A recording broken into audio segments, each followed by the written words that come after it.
Hello everyone, welcome to Apex Civil Services academy.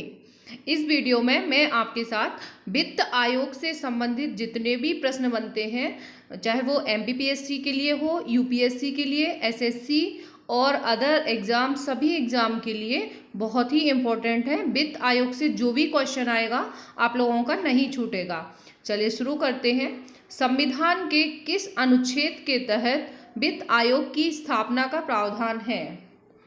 280, अनुच्छेद 281, 282, 180।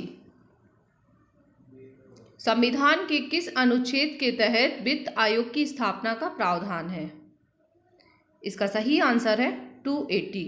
अनुच्छेद 280 के तहत वित्त आयोग के गठन का प्रावधान किया गया है। राष्ट्रपति वित्त आयोग का गठन करता है, जो कि 5 वर्ष या राष्ट्रपति की इच्छा अनुसार उससे कम भी हो सकता है। बढ़ते हैं नेक्स्ट क्वेश्चन की ओर। वित्त आयोग कैसा निकाय है? फाइनेंस कमीशन कैसा निकाय है, कैसी बॉडी है? सांविधिक, न्यायिक, गैर न्यायिक, अर्ध न्यायिक। ये क्वेश्चन आईएएस में भी पूछा गया है और पीएससी में भी पूछा गया है। वित्त आयोग कैसा निकाय है? इसका सही आंसर है अर्ध न्यायिक। वित्त आयोग अर्ध न्यायिक है। बढ़ते हैं नेक्स्ट क्वेश्चन की ओर।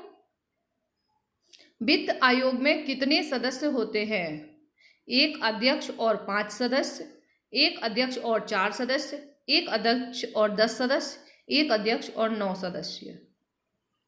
इसका सही आंसर है 1 अध्यक्ष और 4 सदस्य। वित्त आयोग में 1 अध्यक्ष और 4 सदस्य, कुल मिला के 5 सदस्य होते हैं। बढ़ते हैं नेक्स्ट क्वेश्चन की ओर। वित्त आयोग की अध्यक्ष और सदस्यों की नियुक्ति कौन करता है? प्रधानमंत्री, राष्ट्रपति, लोकसभा अध्यक्ष, वित्त मंत्री। ये जो फाइनेंस कमीशन है, इसके अध्यक्ष एवं सदस्यों की नियुक्ति कौन करता है? इसका सही आंसर है बी, राष्ट्रपति। बढ़ते हैं नेक्स्ट क्वेश्चन की ओर। वित्त आयोग के संबंध में कौन से कथन सत्य हैं? वित्त आयोग के संबंध में कौन से कथन सत्य हैं? उनका कार्यकाल या वित्त आयोग का कार्यकाल राष्ट्रपति के आदेश के तहत तय होता है। उनकी पुनर्नियुक्ति हो सकती है। ए और बी दोनों, इनमें से कोई नहीं। इसका सही आंसर है ए और बी दोनों। इसका कार्यकाल राष्ट्रपति के आदेश के तहत तय होता है। वो चाहे तो 5 वर्ष या उससे कम रख सकता है और उसकी पुनर्नियुक्ति भी हो सकती है। ये दोनों ही ऑप्शन सही हैं, इसलिए इसका आंसर होगा सी, ए और बी दोनों। अगर आप हमारे इसी तरह के ज्योग्राफी, इकोनॉमी और हिस्ट्री के वीडियोस देखना चाहते हैं तो ऊपर आई बटन जो आ रहा है उस पर क्लिक करके आप सारी लिंक देख सकते हैं और हमारे टेलीग्राम ग्रुप को ज्वाइन करके उसकी पीडीएफ ले सकते हैं। बढ़ते हैं नेक्स्ट क्वेश्चन की ओर। वित्त आयोग के सदस्यों की योग्यता व चयन विधि के निर्धारण का अधिकार किसको है? वित्त आयोग के सदस्यों की योग्यता व चयन विधि के निर्धारण का अधिकार किसको है? सदस्यों में क्या योग्यता होगी और उनकी चयन किस प्रकार से होगा, इसका अधिकार किसको है? प्रधानमंत्री को, संसद को, राष्ट्रपति को, राज्यसभा अध्यक्ष को।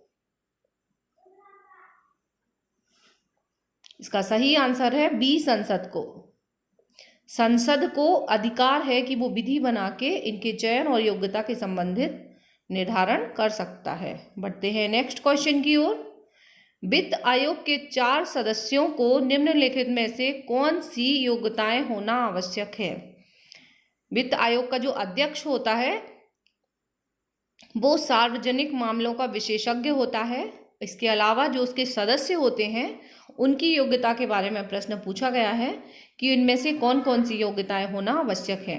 किसी उच्च न्यायालय का न्यायाधीश या इस पद के लिए योग्य व्यक्ति, ऐसा व्यक्ति जिसे भारत के लेखा एवं वित्त मामलों का विशेषज्ञ हो, या तो उच्च न्यायालय का न्यायाधीश रहा हो और या इस पद के लिए योग्य व्यक्ति हो। ऑप्शन बी, ऐसा व्यक्ति जिसे भारत के लेखा एवं वित्त मामलों का विशेष ज्ञान हो। ऑप्शन सी, ऐसा व्यक्ति जिसे प्रशासन और वित्तीय मामलों का व्यापक अनुभव है। ऑप्शन डी, उपरोक्त सभी। इसका सही आंसर है डी, उपरोक्त सभी। ये तीनों ही एक एक विशेषज्ञ तीनों जगह से लिए जाते हैं।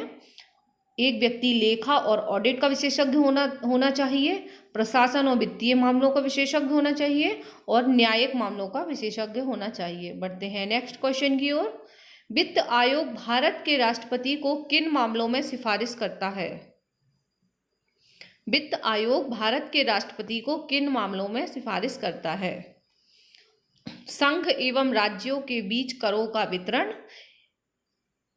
कार्य की संचित निधि से राज्यों के अनुदान को शासित करने वाले सिद्धांत।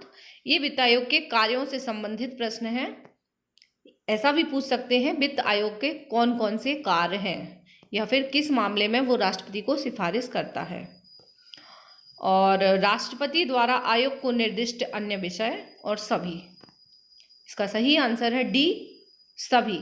संघ एवं राज्यों के बीच जो टोटल करों का बंटवारा होता है और उनका निर्धारण भी वित्त आयोग करता है उसकी सिफारिश करने के लिए। और भारत की संचित निधि से राज्यों को जो अनुदान दिया जाता है, ग्रांट दिया जाता है, उसको निर्धारित करने वाले जो सिद्धांत हैं वो भी वित्त आयोग बनाता है।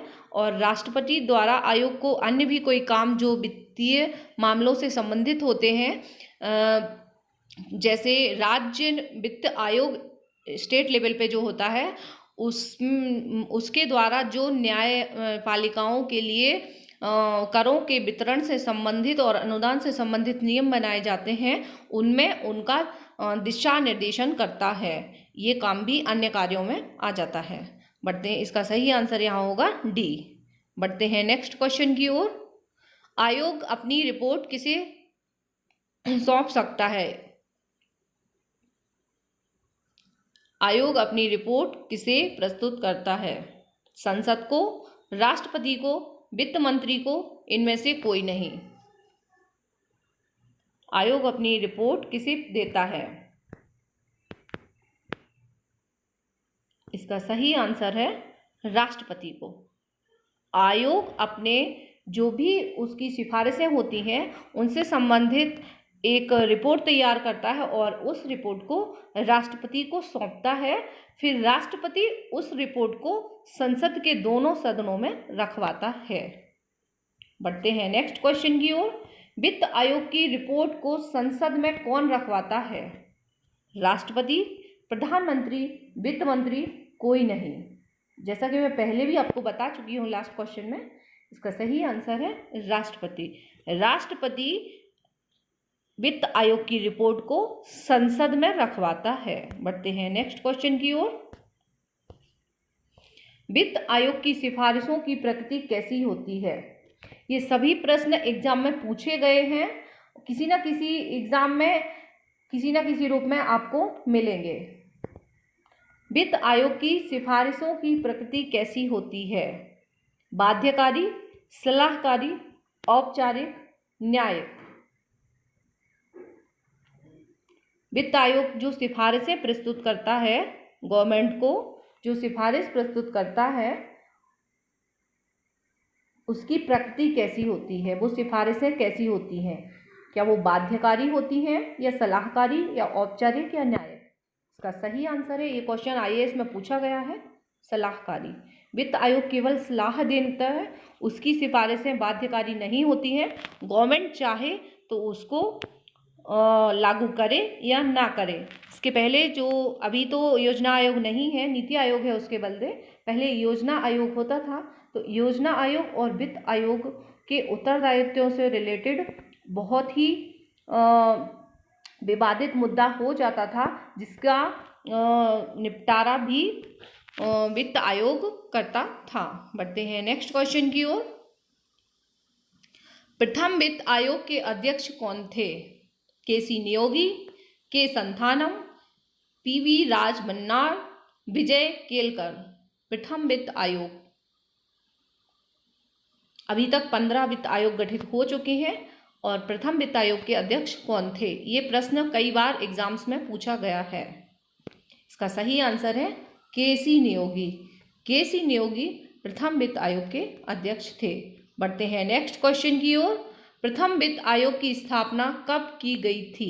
1950, 51, 52, कोई नहीं। इसका सही आंसर है 1951। 1951 में पहले वित्त आयोग की स्थापना की गई थी। बढ़ते हैं नेक्स्ट क्वेश्चन की ओर। वित्त आयोग की अनुशंसाओं से संबंधित अनुच्छेद कौन सा है? ध्यान रखिए, वित्त आयोग का गठन नहीं पूछा गया है, वित्त आयोग के गठन से संबंधित अनुच्छेद पूछा जाता है तो वो 280 है। बट यहाँ पूछा गया है अनुशंसाओं से संबंधित, यानी वित्त आयोग जो अपनी रिपोर्ट प्रस्तुत करता है और उसमें जो सिफारिशें लिखी होती हैं, वो सिफारिशें जो है उनसे संबंधित अनुच्छेद संविधान का कौन सा है? उसका सही आंसर है 281। बढ़ते हैं नेक्स्ट क्वेश्चन की ओर। वर्तमान में 15वें वित्त आयोग के अध्यक्ष कौन है? अभी 15वें वित्त आयोग का गठन हो चुका है और इसके अध्यक्ष कौन है? नंद किशोर सिंह, वाई.वी. रेड्डी, विजय केलकर, सी रंगराजन। इसका सही आंसर है Nand Kishore Singh, that is N K. Singh. N K. Singh वर्तमान में 15वें वित्त आयोग के अध्यक्ष हैं, जिनकी सिफारिशें अभी चल रही हैं। इन्हीं की सिफारिश के आधार पर करों का बंटवारा होगा और केंद्र से राज्यों को अनुदान दिया जाएगा। तो thank you very much for watching. इसी तरह के वीडियोस देखने के लिए हमारे चैनल को सब्सक्राइब कीजिए और इसको ज़्यादा से ज़्यादा शेयर कीजिए।